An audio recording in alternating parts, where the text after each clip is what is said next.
அனைவருக்கும் ஆர்சிசியின் அன்பான வணக்கங்கள். இன்றைக்கி நம்ம பொருளியல் பாடத்திலிருந்து 25 வினாக்கள் மற்றும் புவியியல் பாடத்திலிருந்து 25 வினாக்கள், மொத்தம் 50 முக்கிய வினாக்கள் இன்று நாம் பார்க்க போகிறோம்.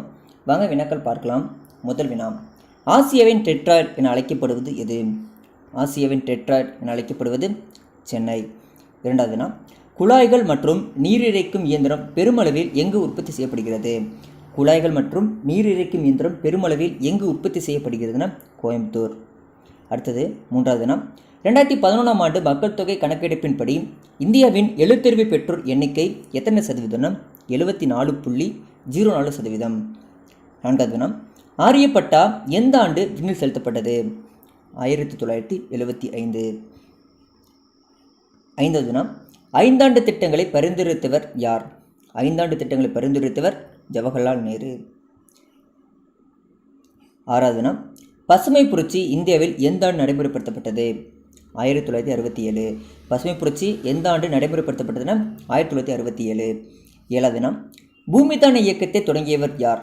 பூமிதான இயக்கத்தை தொடங்கியவர் ஆச்சாரியா வினோபாவே. எட்டாவது தினம், பொருளாதாரத்தில் முக்கியத்துவம் வாய்ந்த ஆண்டு எந்த ஆண்டுனா 1991. ஒன்பதாவது தினம், 11வது ஐந்தாண்டு திட்ட காலம் என்ன? 11வது ஐந்தாண்டு திட்ட காலம் 2007 2012. 10வது தினம், இந்திய திட்டக்குழுவின் தலைவர் யார்? பிரதமர். இந்திய திட்டக்குழுவின் தலைவர் யாருன்னா பிரதமர். 11வது தினம், இந்தியாவின் திட்டக்குழு எந்த ஆண்டு அமைக்கப்பட்டது? 1950. இந்தியாவில் திட்டக்குழு எந்த ஆண்டு அமைக்கப்பட்டதுன்னா 1950. 12வது தினம், இம்பீரியல் வங்கி என்று அழைக்கப்பட்ட வங்கி எது? பாரத ஸ்டேட் வங்கி. இம்பீரியல் வங்கி என்று அழைக்கப்பட்ட வங்கி பாரத ஸ்டேட் வங்கி. அடுத்தது 13வது தினம், இரண்டாவது ஐந்தாண்டு திட்டத்தை உருவாக்கியவர் யார்? மகள் நோபேஸ். இரண்டாவது ஐந்தாண்டு திட்டத்தை உருவாக்கியவர்னா மகள் நோபேஸ். இவர் புள்ளியியலின் தந்தை என்று அழைக்கப்படுகிறார். அடுத்து 14வது தினம், தமிழ்நாட்டில் எந்த மாவட்டம் 2010-11 அதிக தலா வருவாயுடைய மாவட்டமாக விளங்கியிருதுன்னா கன்னியாகுமரி. தமிழ்நாட்டில் எந்த மாவட்டம் 2010-11 அதிக தலா வருவாயுடைய மாவட்டமாகனா கன்னியாகுமரி. 15வது தினம், இந்திய கல்வி முறை அடிப்படையில் டேஸ் நிலைகளை கொண்டுள்ளது? இந்திய கல்வி முறை எத்தனை நிலைகளை கொண்டுள்ளதுன்னா 6 நிலைகளை கொண்டுள்ளது. அடுத்தது 16வது தினம், பாரத் நிர்மாண் திட்டத்தின் நோக்கம் என்ன? பாரத் நிர்மாண் திட்டத்தின் நோக்கம் கிராம மக்களுக்கு அடிப்படை வசதியை செய்து தருவது. 17வது தினம், இந்தியாவில் 1867-68 தனிநபர் வருமானம் பற்றி முதலில் ஆய்ந்தவர் யாருன்னா தாதாபாய் நவ்ரோஜி. இந்தியாவில் 1867-68 தனிநபர் வருமானம் பற்றி முதலில் ஆராய்ந்தவர் யாருன்னா தாதாபாய் நவ்ரோஜி. 18வது தினம், தேசிய துறைமுக வாரியம் சட்டம் எந்த ஆண்டு அமைக்கப்பட்டது? தேசிய துறைமுக வாரியம் எந்த ஆண்டு அமைக்கப்பட்டதுன்னா 1955. 19வது தினம், பெட்ரோல் மற்றும் இயற்கை வாயு ஒழுங்குமுறை ஆணையம் எந்த ஆண்டு ஏற்படுத்தப்பட்டது?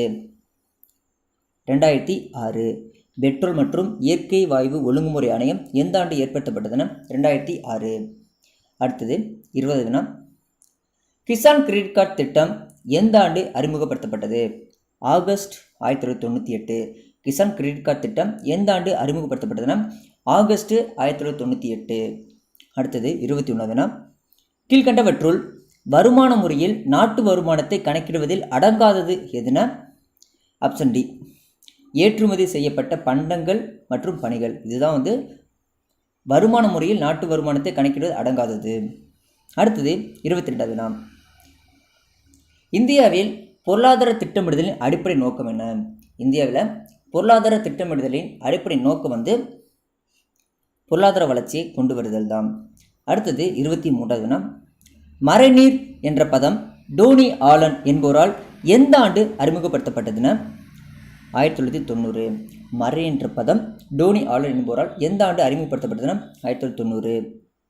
அடுத்தது 24வது தினம், மக்கள் தொகை வெடிப்புக்கு எது முக்கிய காரணம் அல்ல?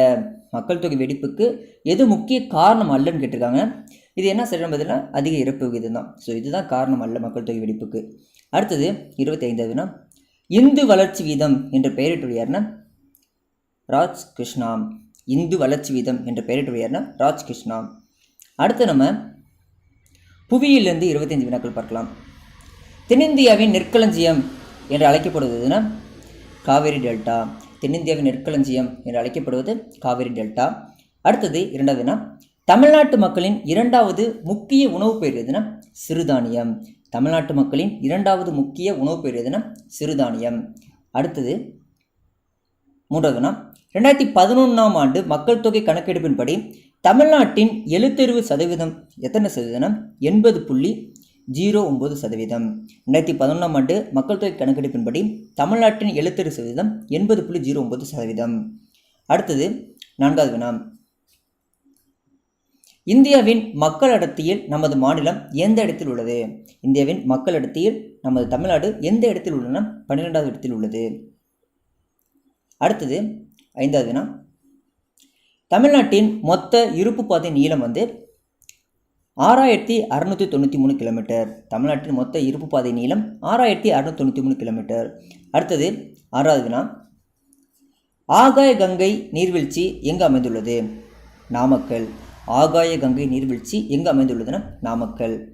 அடுத்தது 7வது வினா, கேத்தரின் மற்றும் பைக்காரா நீர்வீழ்ச்சிகள் எங்கு அமைந்துள்ளது? நீலகிரி. கேத்தரின் மற்றும் பைக்காரா நீர்வீழ்ச்சி எங்கு அமைந்துள்ளதுன்னா நீலகிரி. அடுத்தது 8வது வினா, டேஸ் அதிவிரைவு வண்டி இந்தியாவின் மிக அதிவேக ரயில் வண்டி ஆகும். அதாவது கிலோமீட்டரில் எந்த வண்டி இந்தியாவின் மிக அதிவிரைவு ரயில் வண்டி ஆகும்னா காத்திமன். 9வது வினா, கொங்கன் ரயில்வே எந்த ஆண்டு ஏற்படுத்தப்பட்டது? கொங்கன் ரயில்வே எந்த ஆண்டு ஏற்படுத்தப்பட்டதுன்னா 1998ஆம் ஆண்டு ஏற்படுத்தப்பட்டது. அடுத்தது 10வது வினா, இந்தியாவில் எத்தனை பெருநகரங்களில் மெட்ரோ ரயில் சேவை வழங்கப்பட்டுள்ளன? 8 பெருநகரங்களில். இந்தியாவில் 8 பெருநகரங்களில் மெட்ரோ ரயில் சேவை வழங்கப்பட்டுள்ளது. அடுத்தது 11வது வினா, தென்னிந்தியாவின் மான்செஸ்டர் என்று அழைக்கப்படுவதுன்னா கோயம்புத்தூர்.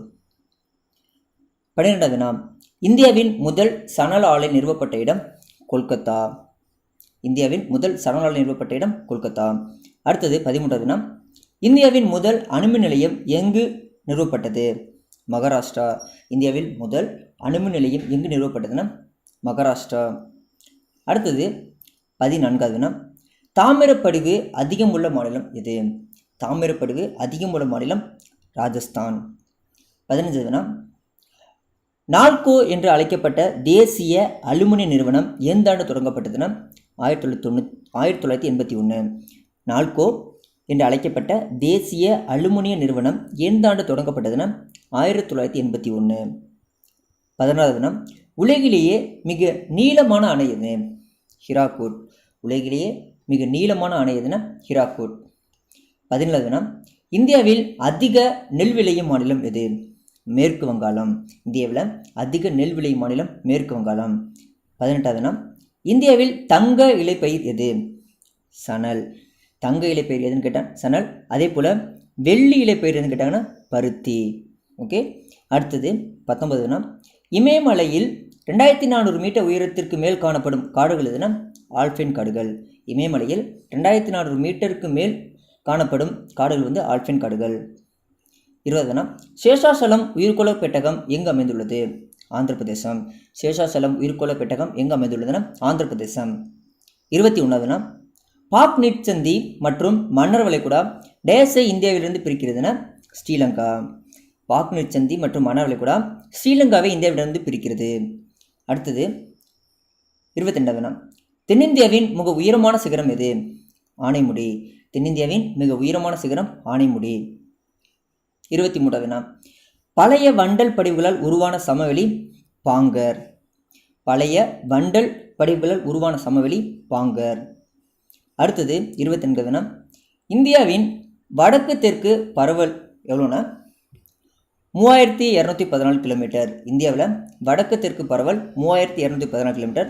அதே போல் இந்தியாவில் கிழக்கு மேற்கு 2933 கிலோமீட்டர். ஓகே. அடுத்தது இந்தியாவின் தென்கோடி முனை எது? கன்னியாகுமரி. இந்தியாவின் தென்கோடி முனை எதுனா கன்னியாகுமரி. ஓகே நண்பர்களே, இன்றைக்கி நம்ம பொருளாதாரத்திலேருந்து 25 வினாக்கள் மற்றும் புவியியல் பாடத்திலிருந்து 25 வினாக்கள், மொத்தம் 50 முக்கிய வினாக்கள் இதை நான் பார்த்தோம். நன்றி, வணக்கம். நாளை மட்டும் உங்களை சந்திக்கிறோம்.